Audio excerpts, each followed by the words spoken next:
His lord father had come first, escorting the queen. She was as beautiful as men said. A jeweled tiara gleamed amidst her long golden hair, its emeralds a perfect match for the green of her eyes. His father helped her up the steps to the dais and led her to her seat, but the queen never so much as looked at him. Even at 14, 𝘠𝘚𝘰𝘠 could see through her smile. Next had come King Robert himself, with Lady Stark on his arm. The king was a great disappointment to John. His father had talked of him often, the peerless Robert Baratheon, demon of the trident, the fiercest warrior of the realm, a giant among princes. John saw only a fat man, red-faced under his beard, sweating through his silks. He walked like a man half in his cups. After them came the children, little Rickon first, managing the long walk with all the dignity a 3-year-old could muster. John had to urge him on when he stopped to visit. Close behind came Robb, in grey wool trimmed with white, the Stark clothes. He had the Princess Myrcella on his arm. She was a wisp of a girl, not quite 8, her hair a cascade of golden curls under a jeweled net. John noticed the shy look she gave Robb as they passed between the tables, and the timid way she smiled at him. He decided she was an 𝘈𝘳𝘳𝘵. Robert didn't even have the sense to realize how stupid she was. He was grinning like a fool. His half-sisters escorted the royal princes. Arya was paired with plump young Tommen, whose white blonde hair was longer than hers. Sansa, 2 years older, drew the crown prince, Joffrey Baratheon. He was 12, younger than John or Robb, but taller than either, to John's vast dismay. Prince Joffrey had his sister's hair and his mother's deep green eyes. A thick tangle of blonde curls dripped down past his golden choker and high velvet collar. Sansa looked radiant as she walked beside him, but John did not like Joffrey's pouty lips or the bored, disdainful way he looked at Winterfell's great hall. He was more interested in the pair that came behind him, the Queen's brothers, the Lannisters of 𝘕𝑗𝘗𝑎𝑙𝑒, the Lion and the Imp. There was no mistaking which was which. Sir Jaime Lannister was twin to Queen Cersei, tall and golden, with flashing green eyes and a smile that cut like a knife. He wore crimson silk, high boots, a black satin cloak. On the breast of his tunic, the lion of his house was embroidered in gold thread, roaring its defiance. They called him the Lion of Lannister to his face and whispered Kingslayer behind his back. John found it hard to look away from him. This is what a king should look like, he thought to himself as the man passed. Then he saw the other one, waddling along, half hidden by his brother's side. Tyrion Lannister, the youngest of Lord Tywin's brood, and by far the ugliest. All that the gods had given to Cersei and Jaime, they had denied Tyrion. He was a dwarf, half his brother's height, struggling to keep pace on stunted legs. His head was too large for his body, with a brute's squashed-in face beneath a swollen shelf of brow. One green eye and one black one peered out from under a lank fall of hair so blonde it seemed white. Jon watched him with fascination. The last of the High Lords to enter were his uncle, Benjen Stark of the Night's Watch, and his father's ward, young Theon Greyjoy. Benjen gave Jon a warm smile as he went by. Theon ignored him utterly, but there was nothing new in that. After all had been seated, toasts were made, thanks were given and returned, and then feasting began. Jon had started drinking then, and he had not stopped. Something rubbed against the leg beneath the table. Jon saw red eyes staring up at him. "Hungry again?" he asked. There was still half a honeyed chicken in the center of the table. Jon reached out to tear off a leg, then had a better idea. He knifed the bird whole and let the carcass slide to the floor between his legs. Ghost ripped into it in savage silence. His brothers and sisters had not been permitted to bring their wolves to the banquet, but there were more curs than Jon could count at this end of the hall, and no one had said a word about his pup. He told himself he was fortunate in that too. His eyes stung. Jon rubbed at them savagely, cursing the smoke. He swallowed another gulp of wine and watched his direwolf devour the chicken. Dogs moved between the tables, trailing after the servant girls. One of them, a black mongrel bitch with long yellow eyes, caught a scent of the chicken. She stopped and edged under the bench to get a share. Jon watched the confrontation. The bitch growled low in her throat and moved closer. Ghost looked up silent and fixed the dog with those hot red eyes. The bitch snapped an angry challenge. She was 3 times the size of the direwolf pup. Ghost did not move. He stood over his prize and opened his mouth, baring his fangs. The bitch tensed, barked again, then thought better of this fight. She turned and slunk away with one last defiant snap to save her pride. Ghost went back to his meal. Jon grinned and reached under the table to ruffle the shaggy white hair. The direwolf looked up at him, nipped gently at his hand, then went back to eating.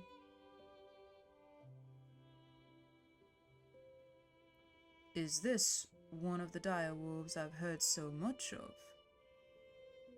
A familiar voice asked close at hand. Jon looked up happily as his Uncle Ben put a hand on his head and ruffled his hair, much as Jon had ruffled the wolf's. "Yes," he said. "His name is Ghost." One of the squires interrupted the bawdy story he had been telling to make room at the table for their lord's brother. Benjen Stark straddled the bench with long legs and took the wine cup out of Jon's hand. "Summer wine," he said after a taste. "Nothing so sweet. How many cups have you had, John?" John smiled. Ben Stark laughed. "Ah, I feared as much. Ah, well, I believe I was younger than you the first time I got truly and sincerely drunk."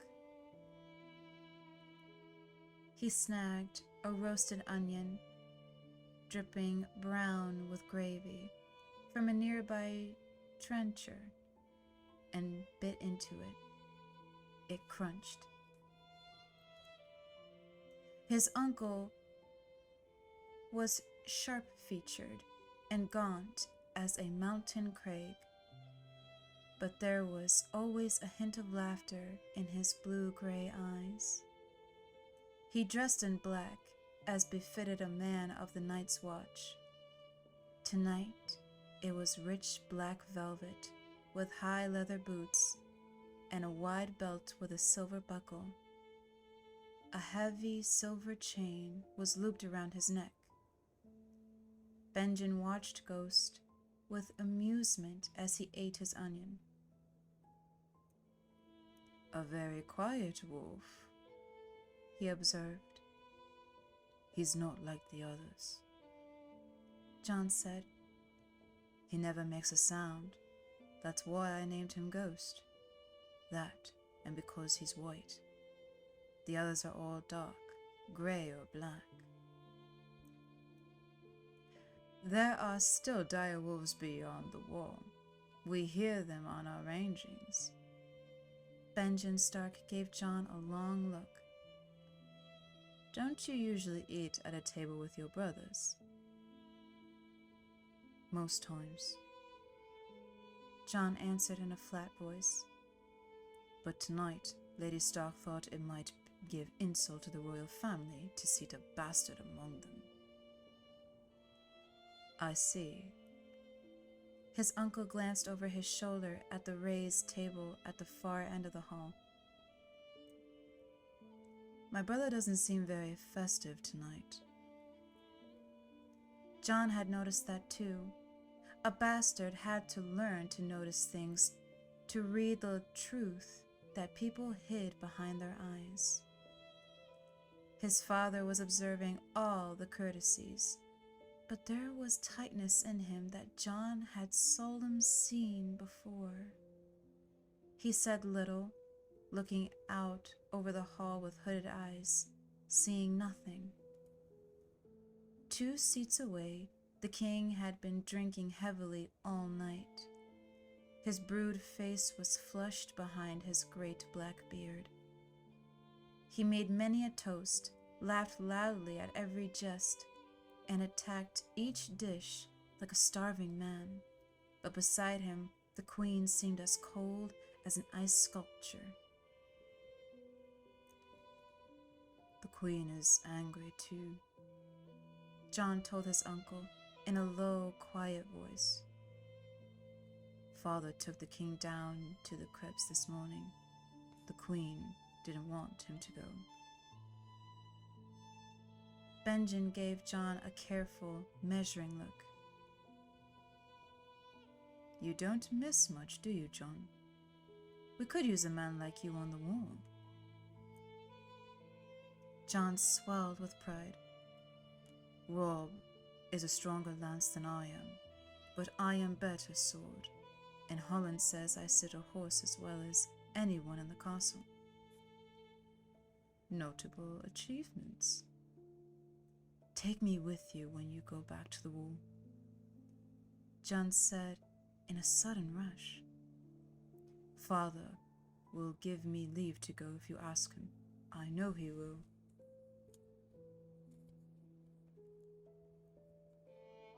Uncle Benjen studied his face carefully. "The wall is a hard place for a boy, John.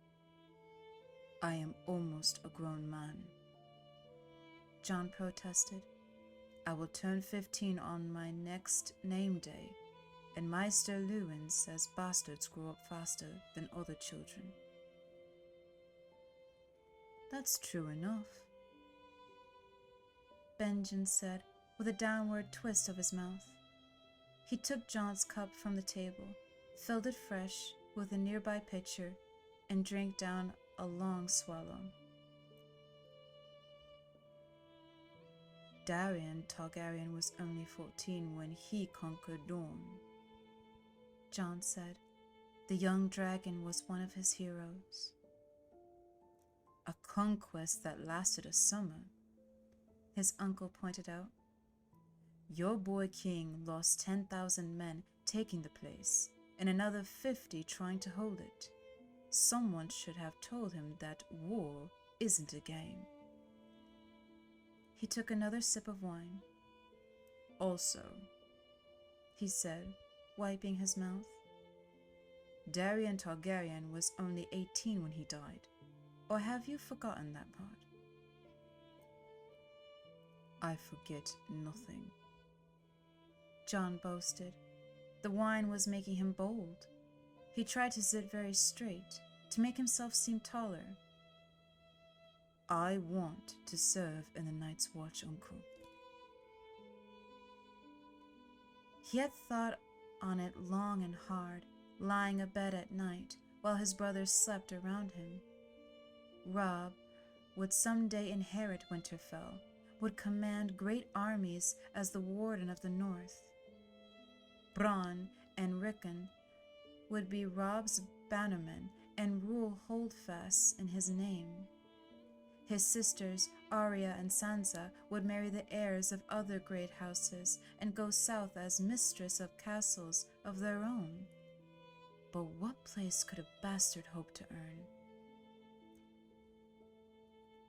You don't know what you're asking, John. The Night's Watch is a sworn brotherhood. We have no families. None of us will ever father sons. Our wife is duty. Our mistress is honor. A bastard can have honor too. John said, I am ready to swear your oath. You are a boy of 14, 𝘕𝘰𝘠 said. Not a man, not yet. Until you have known a woman, you cannot understand what you would be giving up. I don't care about that, John said hotly. I mean that you might, if you knew what it meant, 𝘕𝘰𝘠 said. If you knew what the oath would cost you, you might be less eager to pay the price, son. John felt anger rise inside him. I am not your son. Benjen Stark stood up. More's the pity. He put a hand on John's shoulder. Come back to me after you've fathered a few bastards of your own, and we'll see how you feel. John trembled. I will never father a bastard, he said carefully. Never. He spat it out like venom. Suddenly, he realized the table had fallen silent and that they were all looking at him. He felt the tears begin to well behind his eyes. He pushed himself to his feet. I must be excused, he said, with the last of his dignity. He whirled and bolted before they could see him cry. He must have drank more wine than he had realized.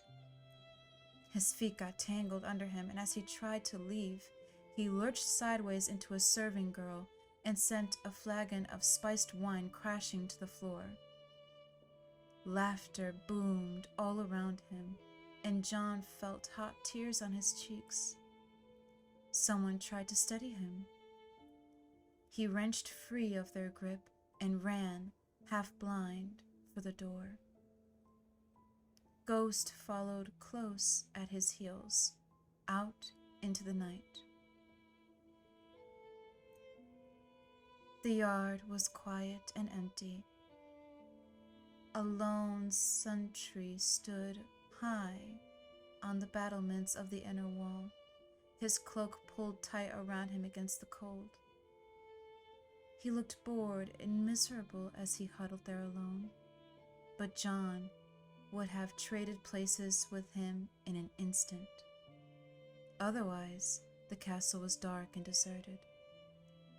John had seen an abandoned holdfast once, a dearer place where nothing moved but the wind, and the stones kept silent about whatever people had lived there. Winterfell reminded him of that tonight. The sounds of music and song spilled through the open windows behind him. They were the last things John wanted to hear. He wiped away his tears on the sleeve of his shirt, furious that he had let them fall, and turned to go. "Boy," a voice called out to him. John turned. Tyrion Lannister was sitting on the ledge above the door to the great hall, looking for all the world like a gargoyle. The dwarf grinned down at him. "Is that animal a wolf?" "A dire wolf," John said. "His name is Ghost." He stared up at the little man, his disappointment suddenly forgotten.